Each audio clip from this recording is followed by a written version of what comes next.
நம்பிக்கை நம்பிக்கை நம்பிக்கை நம்பிக்கை இல்லாமல் நாளை இல்லை. என் வார்த்தைக்கு மதிப்பு கொடுத்து வீட்டுக்கு வந்தது எவ்வளவு சந்தோஷமா இருக்கு தெரியுமா? விஜய், உண்மையான நட்புக்கு மதிப்பு கொடுக்கிறவன் நான்.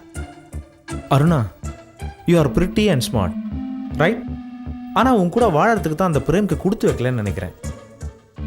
இந்த மாதிரி நேரத்தில் எதுக்கு அந்த கசப்பான பேச்செல்லாம்? ஓ, ஐ எம் வெரி சாரி. நான் உன் மனசை புண்படுத்தணும்னு நினைக்கல. சந்தோஷத்தை பகிர்ந்துக்கிட்டா ரெட்டிப்பாவுன்னு சொல்லுவாங்க, அதே துக்கத்தை பகிர்ந்துக்கிட்டா பாதி ஆகும்னு சொல்லுவாங்க. அதான் நான். தேங்க்ஸ் விஜய். அருணா, நீ என்கிட்ட மனசு விட்டு பேசலாம். உன்கிட்ட அழகு இருக்கு, அறிவு இருக்கு, பணம் இருக்கு, எல்லாமே இருக்கு. நீ சந்தோஷமா வாழணும். அதுக்கு யார் தடையா இருந்தாலும் அனுமதிக்க கூடாது. எங்க அம்மா மாதிரியே பேசுறீங்க. தேங்க்யூ. எதுக்கு தேங்க்ஸ்? உங்க அம்மா கூட என்னை கம்பேர் பண்ணதுக்கு, உங்க அம்மா மாதிரியே எனக்கும் உன் மேல அக்கறை இருக்குன்னு சொன்னதுக்கு. நல்லா பேசுறீங்க. ஆமா, பார்ட்டின்னு சொல்லி என்ன கூட்டிட்டு வந்துட்டு இங்க எதுவுமே அரேஞ்ச் பண்ணாம இருக்கீங்க? ஐ எம் சாரி, நான் மறந்தே போயிட்டேன். பார்ட்டி ஹோட்டல் அரேஞ்ச் பண்ணியிருக்கேன். நீ என் வீட்டில் காலடி எடுத்து வைக்கணுங்கிறதுக்காகத்தான் உன்னை இங்கே கூட்டிகிட்டு வந்தேன். என் வீட்டில் ஒரு கப் ஜூஸ் சாப்பிட்டு தான் இங்கிருந்து நம்ம கிளம்புறோம். Okay okay, please sit down. Sit down. Karthik,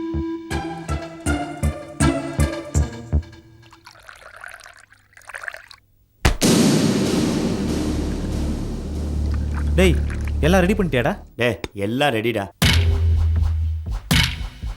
டேய் விஜய், நீ பெரிய ஆள்ரா. அப்படி இப்படி பேசி அருணா வீட்டுக்கே கூட்டு வந்துட்டேன். சரி சரி, அது இருக்கட்டும். டேய், என்னடா அது? இதான்டா சிந்தாமணியோட பொண்ணை மயக்கிற வசியம் இருந்து. டேய், அவள் தான் உன்னை நம்பி வீடு வரைக்கும் வந்துட்டா. அப்புறம் எதுக்குடா இதெல்லாம்? டேய், அவ சுயநினைவோட இருந்தா அவளை தொடக்கூட முடியாதுடா. அதான் வீட்டுக்கு போய் மன்னிப்பு கேட்கற மாதிரி போய் சொல்லி ஏமாத்தி கூட்டிட்டு வந்தேன்.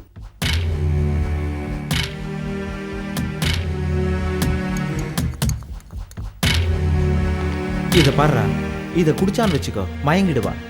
அதுக்கப்புறம் எனக்கு அவ ஈஸியா சொந்தமாயிடுவா. எனக்கு சொந்தமாயிட்டான்னு வச்சுக்க, நான் சொல்றதெல்லாம் வாழ்க்கை பூரா கேட்டே ஆகணும். கில்லாடிடா. வாடா.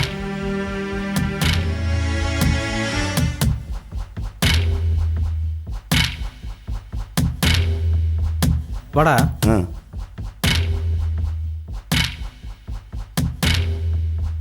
ப்ளீஸ். தேங்க்யூ. குடியேறனா? நீங்களும் சாப்பிடுங்க. நாங்களும் சாப்பிடுறோம். நீங்க சாப்பிடுங்க. சாப்பிடுங்க. First guest.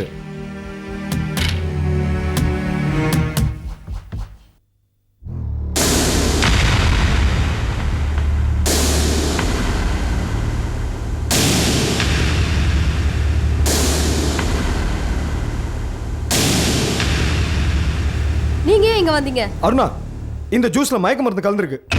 உன்னை கெடுக்கணுன்றதுக்காக இந்த பாவி திட்டம் போட்டிருக்கான். நல்ல நேரம் தெய்வமா பார்த்து நீங்க அமுச்சு வச்சிருக்கு. இல்ல அருணா, இவன் பொய் சொல்றான். நீ என்கிட்ட சகஜமா பேசுறத பார்த்து பொறாமையில இப்படி சொல்றான். டேய், வாய மூடுறா. நீ இந்த ஜூஸ்ல மயக்க மருந்து கலந்ததை என் கண்ணால பார்த்தேன். பிரேம், ஏன் இப்படி அநாகரிகமா நடந்துக்கிறீங்க? முதல்ல இங்க வெளியே போங்க. அருணா, அவசரப்பட்டு வார்த்தைகளை விட்டுடாத. நீ நினைக்கிற அளவுக்கு இவன் ஒண்ணு நல்லவன் இல்ல. Will you please get out? ஒரு நிமிஷம் இரு அருணா, இப்ப நான் நிரூபிக்கிறேன். டேய், இதுல மயக்க மருந்து கலந்துருக்குல்ல? டேய், அவங்கிட்ட என்னடா கேள்வி? போடா. டேய், ஒழுங்கா உண்மையை சொல்லிடு. இல்ல சார், எனக்கு தெரியாது. டேய், போடா. டேய், சொல்லுடா, உண்மையை சொல்லுடா. சார், எனக்கு ஒன்றும் தெரியாது சார். டேய், உண்மையை சொல்லடா, கொன்னுடுவேன். சார், சொல்லிடுறேன் சார், சொல்லிடுறேன் சொல்லு. சார். அருணா, விஜய் தான் அதில் மயக்க மருந்து கலலாம். எனக்கு ஒன்றும் தெரியாது. அருணா, அவனும் போய் சொல்றான். அதை நீ நம்பாத. வாயை மூடுறா.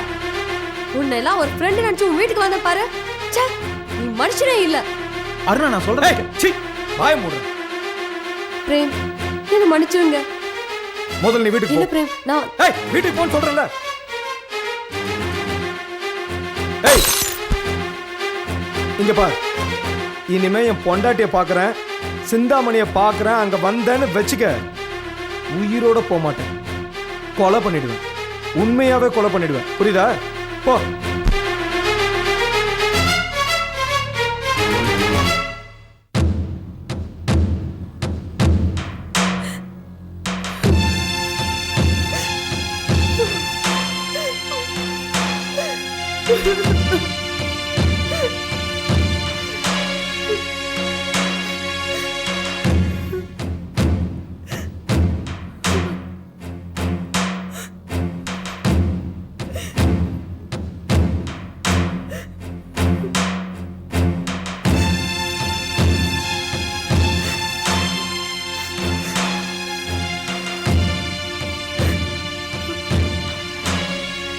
அருணா,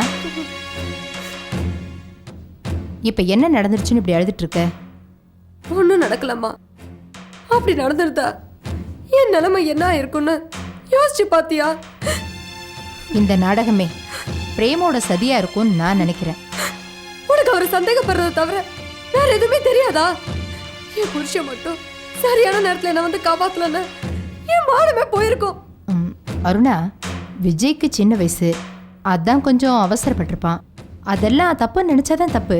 நம்ம எதையுமே ஸ்போர்ட்டிவா எடுத்துக்கணும். அதெல்லாம் பெருசா எடுத்துக்க கூடாது.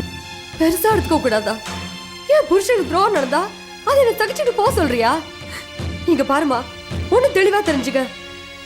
என் புருஷனை தவிர வேற யாராவது என்ன தொட்டா அடுத்த நிமிஷமே இந்த உடம்பு நெருப்புல எரிஞ்சு போயிடுமா. அருணா, பிரேம்காக ஏன் இப்படி உருகி சாகுற? அவனை கட்டிக்கிட்டு நீ என்ன சந்தோஷப்பட்ட? அவனால உன் வாழ்க்கையே போயிடுச்சு. என்னால தான் அவர் சந்தோஷமே போச்சு. அவர் நிம்மதி கெடுத்த பாவி நான் தான். அருணா, பிரேம் புகழ் பாடினது போதும். விஜய் பெரிய இடத்து புள்ள.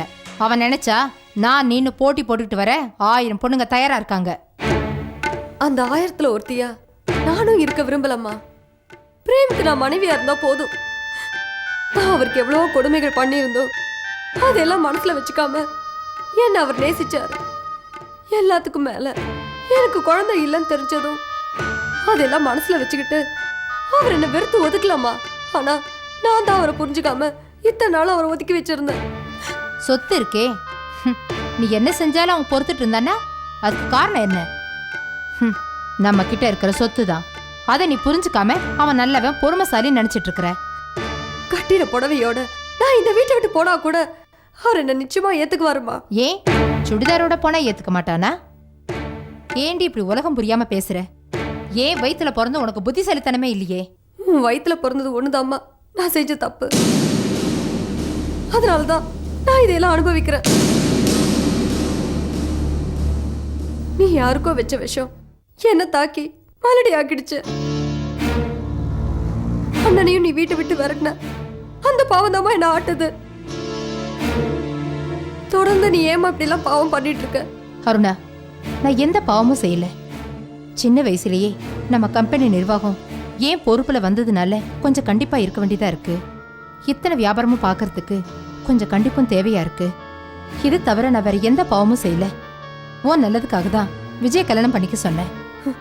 இனிமே உன் மனசால கூட நீ அப்படி நினைக்காதம்மா. நான் என் புருஷ கூட சேர்ந்து வாழ போறேன். உனக்கு என்ன மூளை குழம்பி போச்சா? இல்லம்மா, இப்பதான் தெளிவா இருக்கு.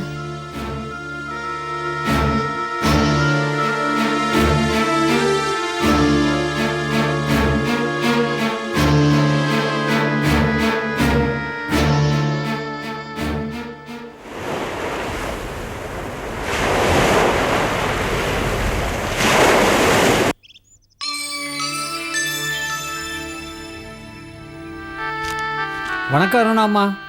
வாங்க ஆறுமுகம். அம்மா, உங்ககிட்ட ஒரு முக்கியமான விஷயம் சொல்லணும். அதை கேட்டு நீங்கள் சங்கடப்படக்கூடாது. நான் சங்கடப்படுற அளவுக்கு அப்படி என்ன விஷயம்? அது வந்துமா, உங்கள் வாழ்க்கையே பாழா போனதுக்கு காரணமே உங்கள் அம்மா தான்னு சொன்னால் நீங்கள் சங்கடப்படாமல் இருக்க முடியுமா? பரவாயில்ல ஆறுமுகம், நீங்க வந்த விஷயத்த சொல்லுங்க. பிரேம எதுக்காக வருத்தீங்க? அவரை விட்டு பிரியறதுக்கு என்னம்மா காரணம்? பொசசிவ்னஸ். பிரேம் மேல நான் அளவுக்கு அதிகமா வச்ச அன்பு தான் காரணம். அப்படி வாங்க வழிக்கு. ஏம்மா, வக்கீல் கல்யாணிக்கும் உங்கள் வீட்டுக்காரருக்கும் தொடர்பு இருக்கிறதா உங்கள் மனசில் சந்தேகம் இருக்குல்ல? முன்னாடி இருந்தது, ஆனா இப்ப இல்ல. அம்மா, அந்த சந்தேகத்தை உண்டாக்குனது யார் தெரியுமா? உங்கள் அம்மா தானே. என்ன சொல்றீங்க? அதாவது வக்கீல் கல்யாணமா இருக்காங்களே, உங்களையும் உங்கள் வீட்டுக்காரையும் ஒன்று சேர்த்து வைக்கிறேன்னு உங்கள் அம்மா கிட்ட சவால் விட்டாங்க. ஆத்திரப்பட்ட உங்கள் அம்மா வக்கீல் கல்யாணிக்கும் உங்கள் வீட்டுக்காரருக்கும் தொடர்பு இருக்கிறதா ஒரு கதையை கட்டினாங்க. ஒரே கல்லில் 2 மாங்காய். அதாவது உங்களையும் உங்கள் வீட்டுக்காரையும் பிரித்து விட்டாங்க. வக்கீல் கல்யாணி மேல ஒரு கெட்ட பேரை உண்டாக்குனாங்க. அப்போ அவர் மேல அபாடமா பழி சுமத்துனது எங்க அம்மா தானா? ஆமாம்மா, பிரேம்கிட்ட இருந்து உங்களை பிரிச்சுட்டா அந்த விஜயோட சேர்த்து வச்சிடலாம்ல, அதுக்காகத்தான். அதனால அம்மாவுக்கு என்ன லாபம்? என்ன லாபமா? அம்மா, ஜெயந்தியும் பிரேமையும் எப்படியாவது பழி வாங்கணுங்கிறது தான் உங்க அம்மாவோட முக்கிய நோக்கம். அதுக்காக அவங்க என்ன வேணும்னாலும் செய்வாங்க. அம்மா பேச்சு கேட்டு பிரேம் கிட்ட நான் பேசக்கூடாத வார்த்தையெல்லாம் பேசிட்டேன். என்ன இருந்தாலும் பிரேம் உங்க புருஷன், அவரோட நீங்க சண்டை போடுறதுக்கு உங்களுக்கு எல்லா உரிமையும் இருக்கு. ஆனா அந்த வக்கீல் கல்யாணி அம்மாவை அவமானப்படுத்தினீங்களே, இது எந்த வகையிலமா நியாயம்? உண்மைதான் ஆறுமுகம், என்னையும் பிரேமையும் சேர்த்து வைக்கணும்னு அவங்க எவ்வளவோ பாடுபட்டாங்க. நான் தான் அதையெல்லாம் புரிஞ்சுக்காம அவங்கள அவமானப்படுத்திட்டேன். அவங்க கிட்ட போய் மன்னிப்பு கேட்டாதான் என் மனசுக்கு ஆறுதல் கிடைக்கும். இப்ப சொன்னீங்களே, இது அம்மா கரெக்ட். அம்மா, நீங்க எப்பவுமே குழந்தை மாதிரி தான். அன்னைக்கு ஏதோ ஒரு ஆத்திரத்துல அந்த அம்மாவை அவமானப்படுத்திட்டீங்க. பரவாயில்லம்மா, இப்ப நேரா அந்த அம்மாவை போய் பார்த்தீங்கன்னா ரொம்ப சந்தோஷப்படுவாங்கம்மா. போய் பாருங்கம்மா. அப்ப நான் வரேன் ஆறுமுகம். வாங்கம்மா.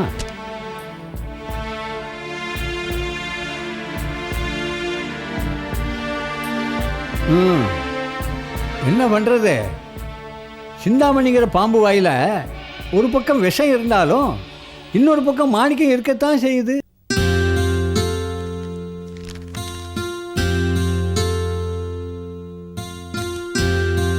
ஆண்டி, வா அருணா, உட்காரு. நான் உங்ககிட்ட மன்னிப்பு கேட்கணும்னு வந்திருக்கேன். எதுக்கு என்கிட்ட போய் மன்னிப்புலாம் கேட்டுக்கிட்ட? அருணா, என்ன அருணா, எதுக்கு அழற? உங்களை நான் பேசக்கூடாத வார்த்தையெல்லாம் பேசிட்டேன். இதே உங்க இடத்துல வேற ஒரு பொண்ணு இருந்தா நிச்சயமா இதெல்லாம் பொறுத்துட்டு இருக்கவே மாட்டா. நான் உங்களை எவ்வளவோ அவமானப்படுத்திருக்கேன். இருந்தா கூட அதையெல்லாம் நீங்க மனசுல வச்சுக்காம வாசல் தேடி வந்து என்ன வான்னு கூட்டிங்க. அதுக்காக நான் வெக்கப்படுறேன். அருணா, அழக்கூடாது. உட்கார உட்கார.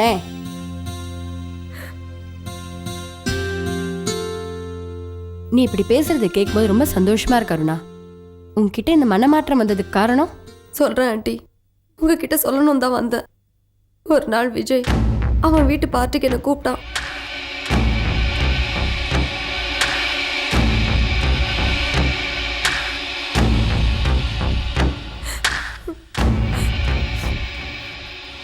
இதுதான் ஆண்டி நடந்தது. அந்த விஜய நான் நல்ல ஃப்ரெண்டுன்னு தான் நினைச்சேன். ஆனா அந்த அயோக்கிய கடைசியில் அவனோட புத்தியை காட்டிட்டான். பிரேம் மட்டும் சரியான நேரத்துல நான் வந்து காப்பாத்தலன்னு நான் சீரழிஞ்சு என் நேரம் செத்தே போயிருப்பேன். இப்பவாது நீ உங்க அம்மாவை பத்தி புரிஞ்சுக்கிட்டியே. பெத்த மக வாழ்க்கையில நெருப்பள்ளி கொட்ட அம்மாவை இப்பதான் நான் பாக்குறேன். இல்ல அருணா, சிந்தாமணிக்கு உன்னுடைய வாழ்க்கையை கெடுக்கணும்னு எண்ணம் கிடையாது. நீ பிரேம் கூட சேர்ந்து வாழக்கூடாது. அதனாலதான் அவங்க இப்படிலாம் பண்ணிருக்காங்க. எங்க அம்மா கெட்டவங்கன்னு எல்லாரும் சொன்னாங்க. அப்பெல்லாம் நான் நம்பல. அவங்களோட கௌரவத்துக்காக என்னோட வாழ்க்கையை பணயமா வைப்பாங்கன்னு நான் கொஞ்சம் கூட எதிர்பார்க்கவே இல்லை. உங்க அம்மாவை பத்தி தெரிஞ்சது தானே, அதை விடு. நீ பிரேம சந்தேகப்பட்டிருக்க கூடாது. அவர் ரொம்ப ஒழுக்கமானவர். வேற எந்த பொண்ணையும் ஏறெடுத்து கூட பார்க்காதவர். அவரை மாதிரி புருஷன் கிடைக்க நீ கொடுத்து வச்சிருக்கணும்.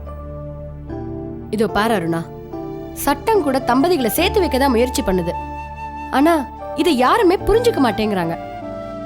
ஆண்டி, நான் இப்ப திருந்திட்டேன். அவர் கூட சேர்ந்து வாழணும்னு நான் ஆசைப்படுறேன். உன்னுடைய எண்ணம் நிச்சயமா நிறைவேறும். தைரியமா இரு. Thank you aunty. அண்ணி, வாங்க. நான் உங்க வீட்டுக்குள்ள காலடி எடுத்து வைக்கலாம்ல? என்ன கேள்வி இது? இது உங்க அண்ணன் வீடு. உள்ள வாங்க, உட்காருங்க. நான் உங்களுக்கு குடிக்க ஏதாவது? பரவாயில்ல, நான் உங்ககிட்ட மனசு விட்டு பேசலான்னு வந்தேன். அதுக்கு முன்னால நீங்க என்ன மன்னிச்சிட்டேன்னு ஒரு வார்த்தை சொல்லுங்க. எதுக்கு நீ அதெல்லாம்? நீங்க தெரியாம தானே செஞ்சீங்க, விடுங்க. நான் பிரேம் மேல உயிரே வச்சவ. அவர் தான் எனக்கு புருஷனா வரணும்னு பிடிவாதம் பிடிச்சு நான் இந்த வாழ்க்கையை ஏத்துக்கிட்டது உங்களுக்கே தெரியும். ஆமா, ஆனா முதல்ல இருந்தே அது உங்க அம்மாக்கு பிடிக்கல. ஒவ்வொரு காலகட்டத்திலையும் ஏதாவது சொல்லி உங்க மனசை கழிச்சிட்டே இருந்தாங்க. ஆமா அண்ணி, என் மனசுல உள்ள பலகீனத்தை புரிஞ்சுக்கிட்டு எங்க அம்மா இந்த தடவை வேற விதமா விளையாடிட்டாங்க. எந்த அம்மாவும் செய்ய துணியாத காரியத்தை இவங்க செஞ்சுட்டாங்க. விஜய்ங்கிற ஒரு அயோக்கியனுக்கு என்னை கல்யாணம் பண்ணி வைக்கவும் முடிவு செஞ்சுட்டாங்க. எனக்கு எல்லாம் தெரியும் அண்ணி. எங்க அண்ணன் உங்ககிட்ட விவாகரத்து கேட்டதும் எங்க அண்ணனுக்கும் வக்கீல் கல்யாணிக்கும் உறவு இருக்குன்னு கட்டுக்கதை கட்டினதும் உங்க அம்மா உங்களையும் எங்க அண்ணனையும் பிரிக்கணுங்கிறதுக்காக தான். அண்ணி, நான் சொல்றேன், தப்பா நினைச்சுக்காதீங்க. உங்களுக்கு எந்த காலத்துலயும் எங்க அண்ணன் மேல சந்தேகமே வரக்கூடாது. ஏன்னா நீங்க அவரை காதலிச்சு கல்யாணம் பண்ணிக்கிட்டீங்க. கல்யாணம் ஆன ஒரு பொண்ணு மாங்கல்யத்துல மஞ்சள் தடவும் போது புருஷன் மேல இருக்கிற நம்பிக்கையும் சேர்த்து தடவணும். இது பாருங்க அண்ணி, உங்க வாழ்க்கையில கடைசி வரைக்கும் உறுதுணையா வரப்போறது உங்க பிறந்த வீட்டு சொந்தம் இல்ல, உங்க புருஷன் மட்டும்தான். அண்ணி, உங்க மேலேயும் பிரேம் மேலேயும் நான் எவ்வளவோ வெறுப்ப காட்டினேன். அவர் நான் எவ்வளவோ அவமானப்படுத்திருக்கேன். அப்படி இருந்தா கூட அதையெல்லாம் மனசுல வச்சுக்காம சரியான நேரத்துல வந்து என் மானத்தை காப்பாத்தினாரு. அண்ணி, நான் செஞ்சதெல்லாம் தப்புன்னு அவர் காலில் விழுந்து மன்னிப்பு கேட்டாதான் என் மனசு ஆறும். அண்ணி அண்ணி, அழாதீங்க. நீங்க எப்போ உங்க தப்ப உணர்ந்தீங்களோ அப்பவே உங்களுக்கு மன்னிப்பு கிடைச்சாச்சு. அண்ணி, அங்க பாருங்க, அண்ணனே வந்துட்டாரு. அண்ணா, அண்ணி நிஜமாவே அவங்க தப்பெல்லாம் உணர்ந்துட்டாங்க. உன்னோட சேர்ந்து வாழணும்னு துடிக்கிறாங்க. இந்த நேரத்துல நீ பழசெல்லாம் மறந்துட்டு அவங்களோட சேர்ந்து வாழணும். வாண்ணா. ஜெயந்தி, நான் தப்பி ஓடி வந்த கைதிமா. எந்த நேரத்திலும் போலீஸ் கிட்ட பிடிபடலாம். அருணா கூட என்னால எப்படிமா சேர்ந்து வாழ முடியும்? முடியும். வாழ்க்கையில ஒண்ணு சேரலனாலும் சாவலையாவது ஒண்ணு சேருவோம். அண்ணி, என்ன பேசுறீங்க நீங்க? இனிமே அந்த மாதிரி எல்லாம் பேசாதீங்க. அண்ணன் நிரபராதி அண்ணி, அவருக்கு எந்த தண்டனையும் கிடைக்காது. நான் சொல்றது கேளுங்க. நீங்க 2 பேரும் முதல்ல போய் பொட்டுக்கார அம்மாவை பாருங்க. நிச்சயமா உங்களுக்கு ஒரு நல்ல வழி பிறக்கும். அவங்க தெய்வத்தோட பிரதிநிதி. அவங்க ஆசீர்வாதம் கிடைச்சாலே நல்லது மட்டும்தான் நடக்கும். அண்ணியை கூட்டிட்டு போனா. சரிம்மா, போங்க அண்ணி. வா. வரேன் அண்ணி.